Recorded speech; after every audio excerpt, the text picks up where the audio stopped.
বাচক কথা বলি, অপূর্ব আস্বাদন হবে। আমাদের কৃষ্ণদ্বৈপায়ন বেদব্যাস ভগবানের জ্ঞান অবতার, যিনি বেদ চতুর্বিভাজন করেছেন, যিনি মহাভারত রচনা করেছেন, উপনিষদ রচনা করেছেন, যিনি ভাগবত রচনা করলেন, সেই কৃষ্ণ দ্বৈপায়ন বেদব্যাস, যিনি ভগবানের জ্ঞান অবতার, ওনার একজন সেবক ছিল। কি ছিল?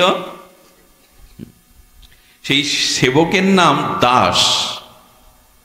তো সেই দাস সেবক হঠাৎ একদিন ব্যাসদেবের কাছে প্রশ্ন করছে, গুরুদেব, আমার মৃত্যু কবে একটু বলে দিতে পারতেন? আমার মৃত্যু। ব্যাসদেব বললেন, কি বলছেন উনি? মানুষের যে কোনো মুহূর্তে মৃত্যু হতে পারে, আর প্রতিক্ষণেই তো মানুষ তার আয়ু ক্ষয় হচ্ছে, মৃত্যু হচ্ছে। মৃত্যু একদিনে হয় না। একটা মানুষের 50 বছর আয়ু, যদি তার 30 বছর আয়ু বয়স হয়ে থাকে, তবে সে 30 বছরের মৃত আছে, বাকি 20 বছর। মানুষ একদিনে মরে না, প্রতিক্ষণে মরে, একদিনে শেষ হয়। বোঝা গেল? আমার বয়স যদি 50 হয়, আমি যদি বর্তমান 40-এ পড়ে থাকি, আমি 40 বছরেরই মৃত, 10 বছরটা বাকি আছে। অর্থাৎ মৃত্যু প্রতিক্ষণে প্রতি মুহূর্তেই হচ্ছে। বুঝতে পারি না। কেমন জানেন? ইলেকট্রিসিটি পাখাটা যদি খুব দ্রুত ঘোরে, দূর থেকে বোঝা যায় ঘুরছে। আপনি আমি বসে আছি না, এই পৃথিবীটা 1060 মাইল বেগে ঘুরছে, এত দ্রুত ঘুরছে। আপনি আমি ভাবছি বসেই আছি, আমরা ঘুরছি না, কিন্তু পৃথিবীটা খুব দ্রুত ঘুরছে।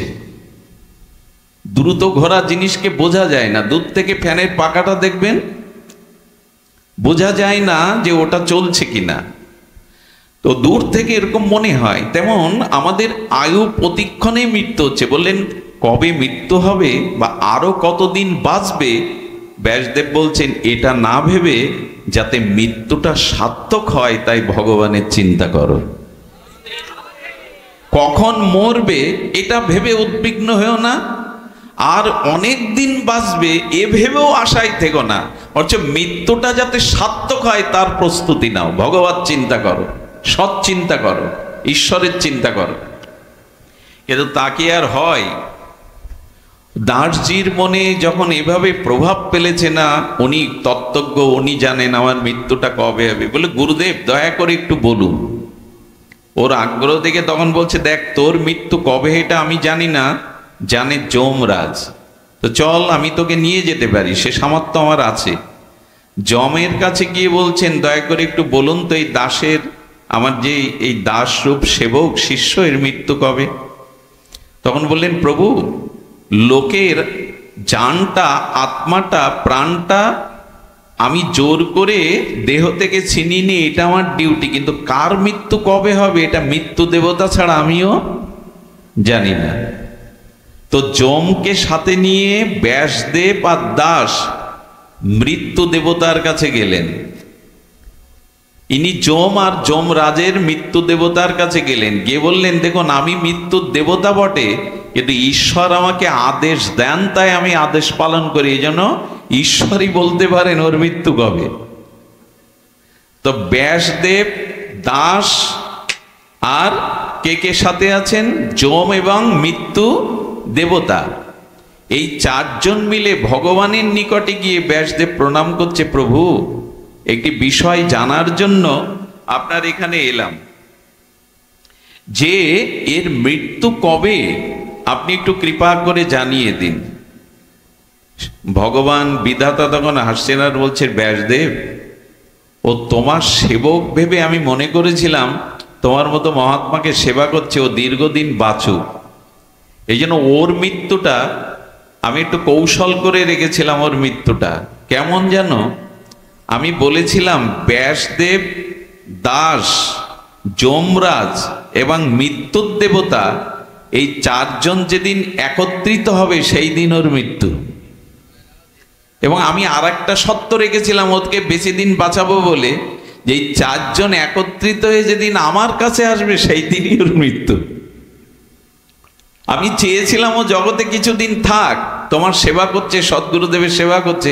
এখন দেখছি আমি যে মনে করেছিলাম সেই উপস্থিত। তোমরা 4 জন এক জায়গায় এবং আমার কাছেই চলে এসছো, এখনই মৃত্যু, মৃত্যু হোক।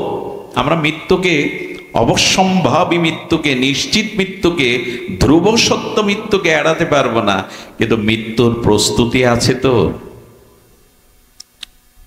তখনইও হাই হাই করে উঠল, শুধু মৃত্যুর খবর জেনে কি করলাম, আমার তো প্রস্তুতি থাকা উচিত ছিল।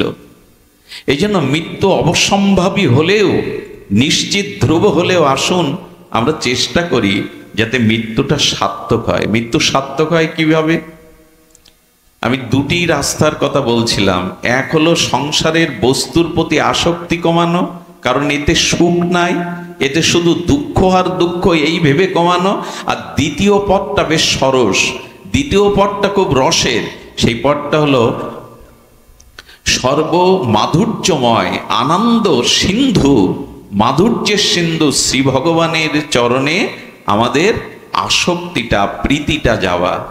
এই জন্য ভগবানের চরণে আমাদের আসক্তি আসতে হবে, ভগবানের চরণে আমাদের প্রীতি আসতে হবে। তাকে যদি ভালোবাসা যায় তবে তার কৃপায় এই মোহ আসক্তি দূর হবে। তাকে ভালোবাসাটা সহজ, কঠিন না। ভগবানকে ভালোবাসাটা সহজ, সেটা ভাগবতে বলেছেন, মদ গুণ শ্রুতি মাত্রে নমহি সর্বগুহাশয়ে মনার গতি অবিচ্ছিন্ন যথা গঙ্গাবু সহ অম্মুধা।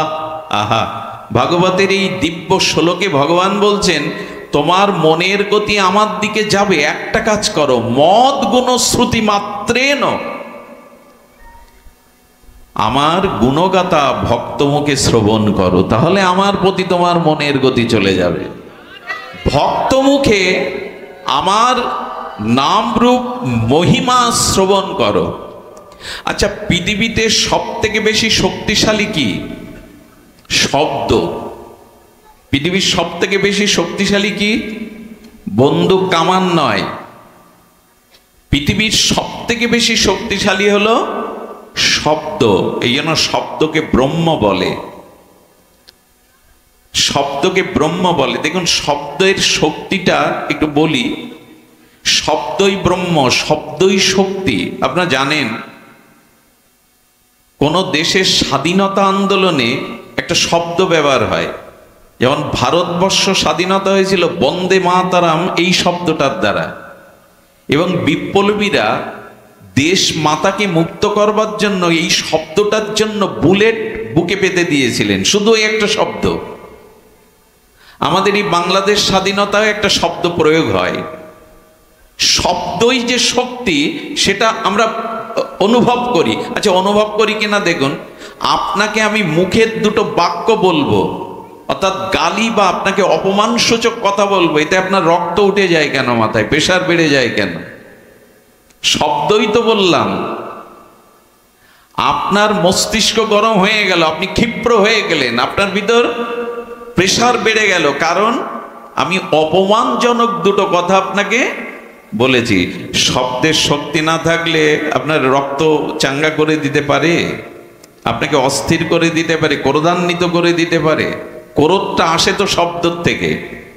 আবার দুটো প্রশংসা বাক্য যদি কাউকে বলেন, স্তুতি করেন, সে দেখবেন প্রফুল্ল হয়ে আপনার প্রতি অত্যন্ত প্রসন্ন। আমি শব্দের শক্তি বললাম কেন জানেন? আমাদের শরীরের সমস্ত অঙ্গ প্রত্যঙ্গ গড়তে গিয়ে হাড় বা শিরার ব্যবহার করা হয়েছে, কিন্তু জিহ্বায় হাড় আছে? জিহ্বায় কোনো হাড় আছে কি? হাড় নাই। কিন্তু এই হাড় না থাকা বস্তুটার এমন ক্ষমতা যে এ দিয়ে শব্দ বললে আপনার বুকের পাঁজরও ভেঙে যাবে। এর শক্তি এমন, মানুষের হৃদয় ভেঙে দেয় মানুষের কথা, শব্দ।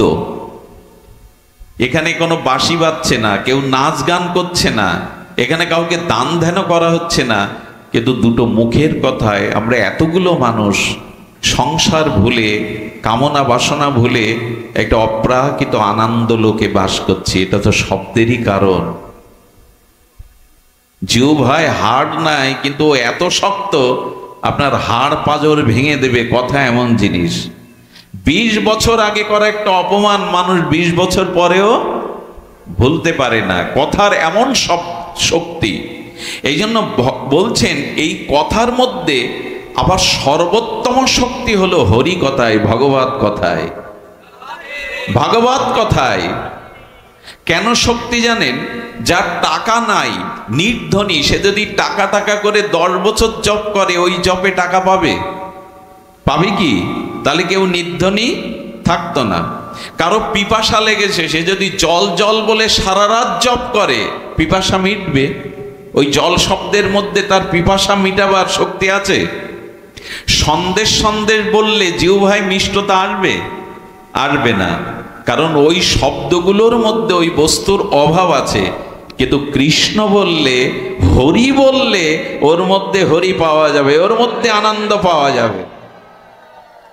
কারণ টাকা শব্দের মধ্যে টাকা নাই, জল শব্দের মধ্যে জল তৃষ্ণা নিবারণকারী শক্তি নাই, কিন্তু হরির শব্দের মধ্যে, কৃষ্ণ শব্দের মধ্যেই কৃষ্ণ আছে। এই জন্য বলবো যে ভাগবত শ্রবণ করতে হবে। ভগবানের নাম রূপ লীলা শুদ্ধ ভক্তের মুখে, অনুরাগীর মুখে শ্রবণ করতে হবে। ওই শক্তি হৃদয়ে গেলে আপনার মনের গতি ভগবানে নিয়ে যাবে, নিয়ে যাবে। অনেকটা ট্রেনের ইঞ্জিনটা, প্রথম ইঞ্জিনের বগিটা যেদিকে যায়, পেছনের আর 50টা বগি যায় কিনা? অতগুলো মানুষ চলে যাচ্ছে। তেমনি আপনার মনের গতি ভগবানের দিকে যাবেই যাবে যদি ভগবত কথা হরি মদ গুণ শ্রুতি মাত্রেন। যদি আপনার কর্ণ দিয়ে ভগবানের নাম রূপ লীলা কথা প্রবেশ করে, আপনার মনের গতি ছুটবে। নদী যেমন বহুদূর সাগরে গিয়ে মিশে, না হলে তার শান্তি নাই, তেমন হরি কথা কর্ণ দিয়ে গেলে আপনার মনের গতি ভগবানের দিকে যাবেই যাবে। এই জন্য ভাগবত কথা একমাত্র একবার প্রশ্ন করা হয়েছিল, এক রাবণের জন্য রাম অবতার হলো। কথাটি খুব মার্মিক কথা, আমি বেশি সময় নেব না, শুনুন। রামচন্দ্র এসেছিলেন রাবণ বধের জন্য, কংস, শিশুপাল, জরাসন্ধ এদের বধের জন্য কৃষ্ণ এলো। হিরণ্যকশিপুর এলেন, নরসিংহদেব এলেন হিরণ্যকশিপুরকে বধ করার জন্য। আচ্ছা, মহাপ্রভু এলেন জগাই মাধায়ের উদ্ধারের জন্য। এখন প্রতি ঘরে ঘরে, প্রতি মহল্লাতে রাবণ আছে, কংস আছে, জরাসন্ধ আছে। এখন কোন ভগবান আসবে এদের বধ করে সমাজে শান্তি প্রতিষ্ঠা করতে? এ প্রশ্ন জাগে না? গোবিন্দ বলেছেন যে যখন যখন ধর্মের গ্লানি হবে, তখন আমি অবতীর্ণ হয়ে সাধুদের পরিত্রাণ করব। শ্লোকটি সবার মুখস্থ, তাই না? ইয়াদা ইয়াদা হি ধর্মস্য গ্লানি, এটা আমরা বলি। কিন্তু যদি প্রশ্ন করা হয়, এখন কি অধর্ম হচ্ছে না জগতে? এখন কি আসরিক শক্তি বেড়ে যায়নি? এখন কি রাবণ কুম্ভকর্ণ আগে একটা ছিল, এখন তো ঘরে ঘরে তৈরি হয়েছে রাবণ কর্ণ। তো ভগবান তুমি এখন কোথায়? ঘুমাচ্ছ? তুমিই তো কথা দিলে যে যখনই ধর্মের গ্লানি হবে সাধুদের পরিত্রাণের জন্য আমি অবতীর্ণ হব। তো এখন কি ধর্মের গ্লানি হচ্ছে না? এখন কি সাধুদের প্রতি অত্যাচার হচ্ছে না? এই অসুরদের বধ করবার জন্য, অধর্মকে নাশ করবার জন্য তুমি কোথায়? ভগবান বললেন আমি কলিতে অবতার হব, কলির একেবারে শেষে। কলির অবতার কে? কল্কি। সে কখন আসবে? একেবারে কলির শেষে। এর মধ্যে কলির কোনো অবতার নাই। তো যদি তাই হবে, তোমার এই গীতার বাক্য এখন কোথায় প্রতিফলিত হবে? আমরা তো পড়ে আছি এই অবস্থার মধ্যে। গোবিন্দ তখন বললেন আমি অবতার হব, আর সেই অবতার হব ভাগবত রূপে। জগতে ভাগবতের অক্ষর রূপে, রসব্রহ্ম রূপে আমি অবতার হব। আমি শরীরধারী অবতার রামকৃষ্ণ এদের মতো না হলেও আমি ভাগবত অক্ষর রূপ ব্রহ্ম অবতার হব। হয়ে কি করব জানো? এই প্যান্ডেলের মধ্যে আমার মতো অনেক আসরিক প্রবৃত্তি মানুষ আছেন, আমার মতো যারা। তো ভগবান বললেন আমি এই অক্ষর রূপ শব্দ শক্তি দিয়ে, আমি অক্ষর রূপ ব্রহ্ম হয়ে মানুষের কর্ণ দিয়ে হৃদয়ে গিয়ে তার যে অসুরত্ব পাশবিকতা আছে ওটা নাশ করে আমি সেই আসরিক অশুভ অসুরত্ব শক্তি নাশ করে আমি তাকে প্রকৃত মানুষ করে তুলব। আমি জানি না শ্রীকৃষ্ণ কটা অসুর বধ করেছেন, কিন্তু কৃষ্ণ লীলা ভাগবত শুনে কত অসুর যে মানুষ হয়ে গেছে, এটা এই ছোট্ট জীবনে আমি অনেক দেখেছি। কত রাবণ, কত কংস যে মানুষ হয়ে ভগবতের পথে এলো, এটা আমি এই জীবনেই দেখেছি ভাগবত শুনে, ভাগবত শ্রবণ করে। এই জন্য গোবিন্দ এবার শব্দ ব্রহ্মরূপী ভাগবত রূপী অবতীর্ণ হয়েছেন। এই শব্দাবলী হৃদয়ে গেলে মানুষের পশুত্ব চলে যাবে, অসুরত্ব চলে যাবে। দেখুন না, এখানে আমরা একত্রিত বসেছি, এখন আমাদের মধ্যে কোনো বিজাতীয় ভাবনা আসছে না। এর কারণ ভাগবত অক্ষর রূপে আপনার মধ্যে প্রবেশ করছে, শক্তি রূপে। এই জন্য ভগবানের অনন্ত মাধুর্য লীলা কথা শ্রবণের মাধ্যমে আমাদের চিত্ত, আসুরত্ব, পাপবৃত্তি, অপরাধ বৃত্তিগুলো ভগবানই অক্ষর রূপে হৃদয়ে গিয়ে আমাদের হৃদয় পরিচ্ছন্ন করে দেবেন, আসরিক ভাবটাকে নষ্ট করে দেবেন। এই জন্য আপনাদের কাছে অনুরোধ, যেখানে বিশুদ্ধ সাধু সঙ্গে হরিকথা হয়, সেই হরিকথা কর্ণ পেতে উৎকর্ণ হয়ে শ্রবণ করুন। এই শ্রবণের মাধ্যমেই আমাদের চিত্ত বৃত্তি সংশোধিত হবে। তবে হরিকথা শ্রবণ করতে হবে চিত্ত দিয়ে, শুধু বুদ্ধি, মন, কর্ণ না, চিত্তের মধ্যে আমাদের স্বভাব লুকানো থাকে। এই জন্য হরিকথা যতক্ষণ শুনি ততক্ষণ ভালো, এখান থেকে উঠে গিয়ে আর মনে থাকে না। তার কারণ কি? রাবণ বারবার বাণ মেরে রাবণের 10 মাথা ছেদন করছে, কিন্তু কিছুক্ষণ পর মাথা আবার, শুনেছেন না রামায়ণে, যতবার রঘুপতি রামচন্দ্র বাণ ছুটছে ওর মাথা কেটে দিলে মানুষ বাঁচে, কিন্তু রাবণের মাথা আবার। বিভীষণের দিকে তাকিয়ে রাবণ বলছে, এই তো রাবণ বধ হবে না, যার মস্তক কেটে দিলে আবার মস্তক সৃষ্টি হয়, আমি তাকে বধ করব কি করে? বিভীষণ বললেন, প্রভু ওর বাণটা মারতে হবে নাভিতে, নাভিতে বাণ মারলে রাবণ নিহত হবে, তুমি নাভিতেই বাণ নিক্ষেপ করো। এইটি সাংকেতিক তত্ত্ব আছে। তত্ত্বটা হলো মানুষের মোহ থাকে নাভিতে। মোহ কোথায় থাকে? আর এই মোহ কেটে দিলেও আবার রাবণের মাথার মতো।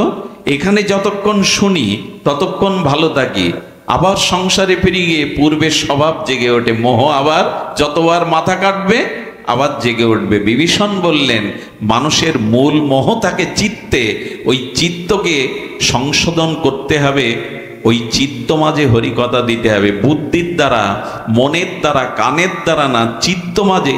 যে কি করে বোঝায় বলুন তো? ওই যে গালা, কাঠের উপরে একটা লাল গালা দিয়ে স্বর্ণকাররা অলংকার করে, আর যখন অলংকারটা তুলে নেয় তখন গালাতে ছাপ থেকে যায়, ওই ছাপটা মুছতে গেলে কি করতে হবে? তেমনি আমাদের অনন্ত জন্মের ভোগ বাসনার ছাপ মনে না, চিত্ত মাঝে আছে, ওইখান থেকেই মোহটা উৎপত্তি হয়। আপনাকে একটা কাজ করতে হবে, ওই চিহ্নটা মুছতে গেলে আরেকটু আগুনের তাপ দিয়ে দেন গালার উপরে, তাহলে যেটা আঁকানো আছে, ডিজাইন করা, ওটা গলে সমান হয়ে যাবে।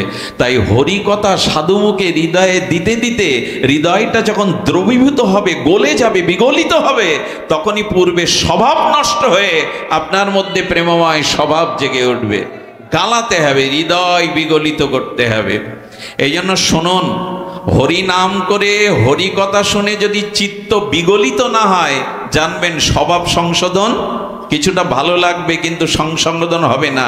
এই জন্য চিত্তকে বিগলিত করতে হবে। কিভাবে হরিনাম করতে হবে বলছেন? হরিনাম করতে করতে, হরিকথা শুনতে শুনতে যদি গায়ের লোমগুলো খাড়া দিয়ে ওঠে, প্রতিটা রক্তের মধ্যে সেই ভগবত প্রেম, ভগবত অনুরক্তি, অনুরাগ উচ্ছ্বসিত হয়ে ওঠে, আর যদি তোমার চোখে জল আসে, বিন্দু বিন্দু অশ্রু ঝরে হরিনাম হরিকথাতে, তো আর যদি তোমার হৃদয় বিগলিত হয়, দ্রবীভূত হয়। আচ্ছা, তামা দিয়ে পত্র লিখত আগে, পুরানো দিনে তামার উপরে লেখা পেতেন না?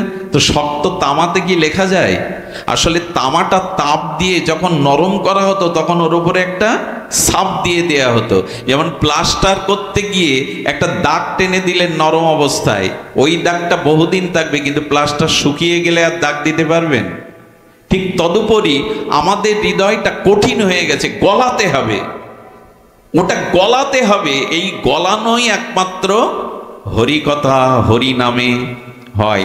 আমি বেশি দূরে না গিয়ে বললেন কিভাবে হরি কথা, কিভাবে হরি নাম করলে আমাদের চিত্ত বিগলিত হবে, নয়নে অশ্রু আসবে, আর আমার দেহ মনে অলৌকিক চিন্ময় দিব্য পুলক জাগবে। যদি এভাবে হরিনাম নিতে পারেন তবে হবে কেমন? গৌরাঙ্গ বলিতে হবে পুলক শরীর, কই হয় না তো? হরি হরি বলিতে নয়নে বহে নীর। কিভাবে নাম করতে হবে জানেন?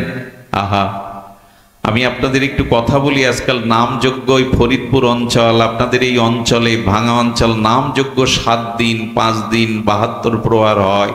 হোক সেটা নামযজ্ঞ, কলিযুগের যুগধর্ম, কিন্তু নাম কিভাবে নিতে হয় সেটা বলে দিয়েছেন আচার্যরা। সেটা গোস্বামীগণ বলেছিলেন।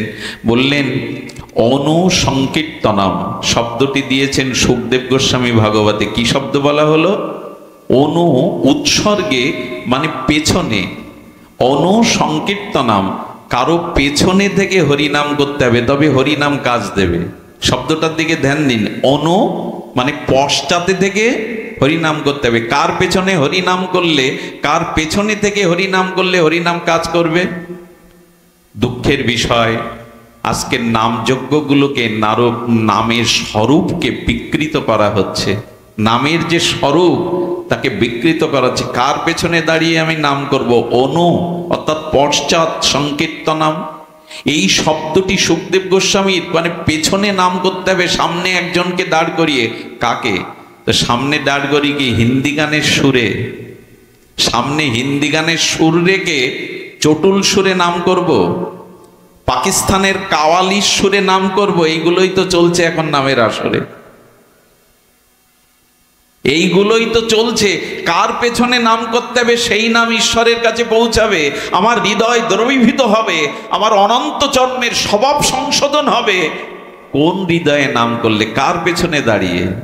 হিন্দি গানের সুরে, কাওয়ালির সুরে? লোককে বিনোদনের জন্য হরিনাম নয়। নামাচার্য হরিদাস ঠাকুর গুফার মধ্যে বসে নাম করছেন, বেনাপোলের গভীর জঙ্গলের মধ্যে বসে নাম করছেন, কাউকে দেখান না।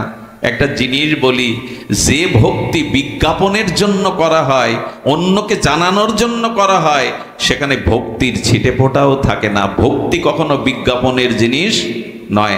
আজকাল মাইক না হলে আমরা হরি কথা বলতে, সাউন্ড সিস্টেম না হলে, আগেকার দিনে লাগতো, এটা হরিনাম করতে লাগতো মাইক সিস্টেম। এক মাইক ঠিক করতে 2 ঘন্টা লাগে। আসলে মাইক শব্দটা মাইক হয়ে গেছে, এখন নিজেকে যত জানানো অন্যকে যায়। এই মাইক চিন্তা নিয়ে নাম করলে, মায়ার পেছনে দাঁড়িয়ে নাম করলে নাম ক্রিয়া হবে না। নাম করতে হবে এর পেছনে দাঁড়িয়ে। আসলে নামের স্বরূপটাই আমরা বিকৃত করে রেখেছি। নাম করতে হবে গুরুদেবকে সামনে রেখে, বৃন্দাবনকে সামনে রেখে, নিতাইকে সামনে রেখে, ভক্তিকে সামনে রেখে হরিনাম করতে হবে, তবে সেই নামে হৃদয় দ্রবীভূত হবে। আহা,